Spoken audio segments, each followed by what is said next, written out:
भारत की कोकिला कही जाने वाली दिग्गज गायिका लता मंगेशकर का निधन हो गया है। दरअसल बीते कुछ दिनों से अस्पताल में वे भर्ती थी और उनकी हालत काफ़ी गंभीर चल रही थी। आपको बता दें कि लता मंगेशकर ने सिर्फ भारत में ही नहीं बल्कि दुनिया भर में अपनी आवाज़ के जादू से लोगों का दिल जीता। उनके निधन से मायूस कई बड़ी शख्सियतों ने उन्हें श्रद्धांजलि दी। नमस्कार, मैं स्तुति शुक्ला, कृषि न्यूज़ में आपका स्वागत है। आइए नजर डालते हैं आज की कृषि से जुड़ी सबसे बड़ी खबरों पर।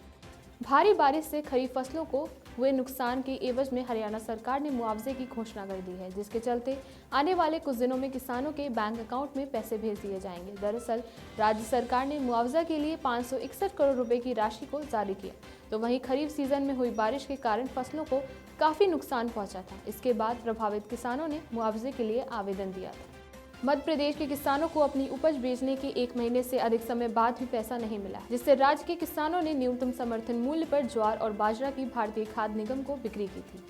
अब वे अपना पैसा पाने के लिए संघर्ष कर रहे हैं। आपको बता दें कि एफसीआई ने किसानों ने खरीदे गए 9,000 मीट्रिक टन से अधिक की पैदावार को अपनी तय औसत गुणवत्ता मानकों से नीचे करा दिया है। दरअसल एफसीआई के अधिकारियों की एक टीम राज्य के दौरे पर गई थी और मोटे अनाज के नमूनों का जाँच किया, तो वहीं अधिकारियों ने अनाज के नमूनों को एफसीआई के स्वीकार्य खरीद मानकों से काफी नीचे पाया और मानदंडों में कोई छूट देने से इनकार कर दिया। कृषि को आसान बनाने के लिए और खेतों में समय बचाने के लिए देश के वैज्ञानिकों के साथ किसान भी लगे हुए हैं।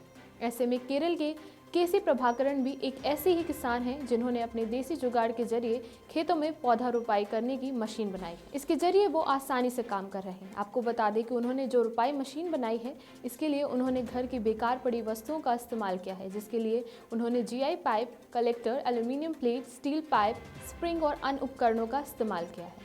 देश में प्राकृतिक खेती को बढ़ावा देने के लिए और अधिक से अधिक किसानों और लोगों तक प्राकृतिक खेती की जानकारी देने के लिए सरकार कृषि को पाठ्यक्रम में शामिल करने की योजना बना रही है। राज्यसभा में सरकार ने बताया कि सरकार 2022 से 21 के दौरान परंपरागत खेती की उप योजना के रूप में शुरू की गई भारतीय प्राकृतिक कृषि पद्धति के माध्यम से प्राकृतिक खेती को बढ़ावा दे रही है।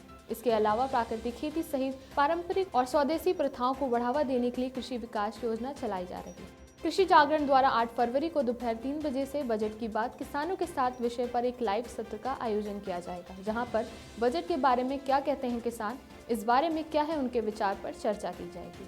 अगले 24 घंटों के दौरान पूर्वोत्तर भारत और सिक्किम में हल्की सी मध्यम बारिश और गरज के साथ बौछारें पड़ने की संभावना है, तो वहीं अरुणाचल प्रदेश, जम्मू कश्मीर और उत्तराखंड में मध्यम बारिश होने के आसार हैं।